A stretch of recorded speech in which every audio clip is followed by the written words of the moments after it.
The Hunterian are the custodians of some of Scotland's finest collections and is situated in Scotland's most ethnically diverse city.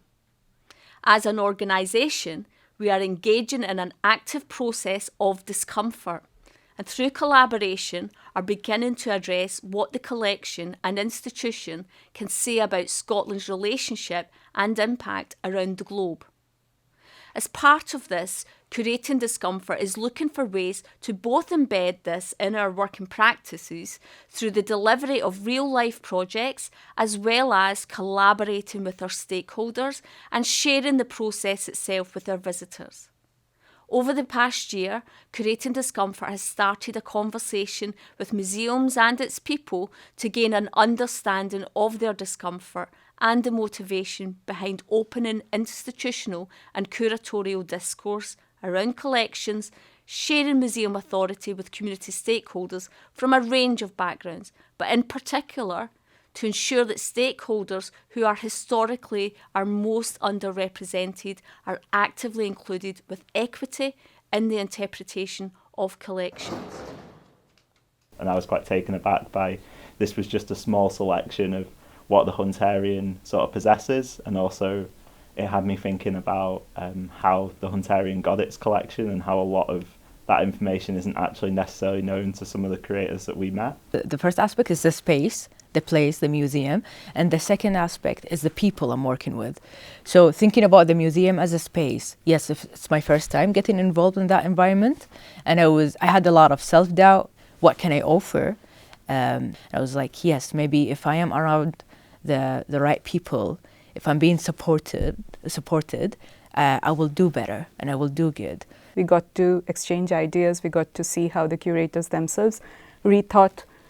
I loved that session where the curators chose their own objects and wrote about it and presented on them, thinking of them differently. It gave me a lot of, encouragement to speak to them openly about how I thought, I saw the objects in the museum. It was a much more collegial way of doing it. And what was really beautiful was that the fact that my voice was able to come through in relation to the objects that I look at and how it is that I interpret it when I look at it and how it is that I feel about it. It was a context that was made for us to speak without questions to be answered, without clarifying certain points. It was just about speaking and being listened to. And it was very liberating to be able to speak that way. It was great. I'm not even thinking of this as a occupation or like something that I do for a living. I'm just thinking of it as a human being. It was a great experience. I loved listening and being listened to. So yeah. I think we were quite reflective of the space in the Hunterian and speaking about these ideas of slavery and colonialism. And I think what was so great about it was really empowering for us. Like, I felt like it was being made very clear to all the staff who were watching that sort of session, who we were, why some of these issues that we were going to then explore as we have explored throughout this project were really important. You feel like you're doing it solely to benefit a bigger institution in the sense of this is so they can tick a box and say, we've done this, we've given someone a platform. It actually felt like we were speaking directly to the staff and showing them why this project is important, sort of perhaps giving a bit of insight into who we are as people and also some of the things that are important to us, which I think has been really key for helping our sort of relationships and then working with the staff and the creators. It was beyond my expectations. It was far away from dehumanizing. It was actually very human and very much about connection and compassion and understanding. I do this when it comes to not just race and ethnicity, when it comes to gender, sexuality, all the other intersections that we have within us. And I was ready. I felt I have this energy and I have this capacity to share my knowledge and share my ideas. I just needed a safe space and a supportive space to let it out. From my activist background, it felt like, this is something that we do. We disrupt white supremacy. We disrupt anything that disenfranchised and marginalized. So for me, I was really excited about it. And I was like, this is something that I really want to be a part of.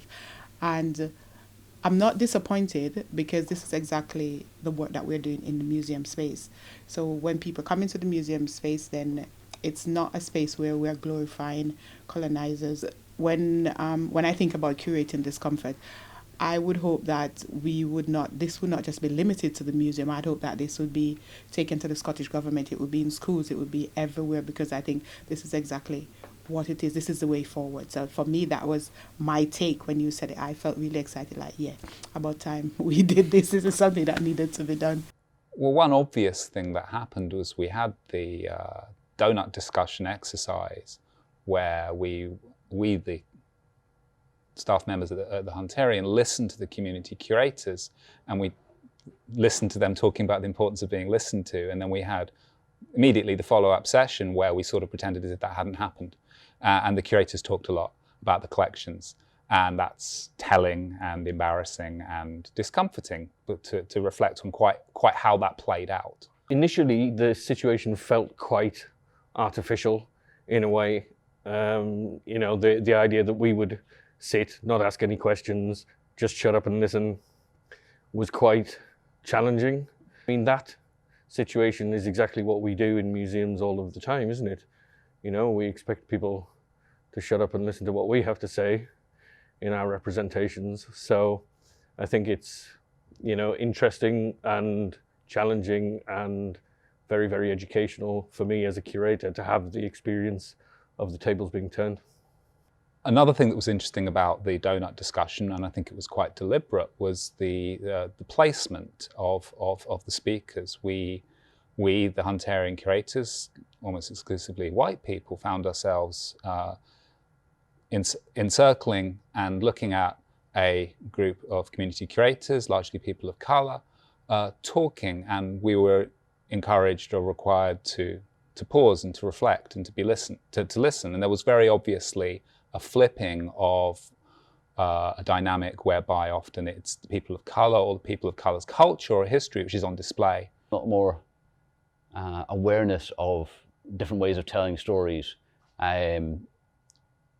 Most of the time I've been telling very straightforward, I would say, factual stories about you know, describing a species or some aspect of biodiversity or ecology. But telling the stories, bringing in the human angle, bringing in the exploitation angle has been a big step for me, a big change for me. You know, it's sort of broadening more into humanity side of things rather than the science side of things. The legacies of colonialism and imperial conquest are embodied in certain kinds of objects. We heard a lot about white fragility and the accommodation of white fragility and the labour and work that goes into absorbing and deflecting and encountering those. And that was quite humbling to see how the space of the museum can be one that's hard work. I want Curating Discomfort to mark a profound change in how my colleagues and I work. I want it to mean something, and we need to keep interrogating the past and listen to other perspectives and opinions, because it's good to be uncomfortable, and it's important to be uncomfortable. I would go beyond engaging, because engaging with community, I don't know exactly what that means, to be honest. What I would say is active participation. So engagement can mean you have one meeting and you tick your box to say you engage with the community. It needs to be active participation, and it needs to be a space where community voices are heard. It needs to be a space where the information, the knowledge that community brings, that is taken on board.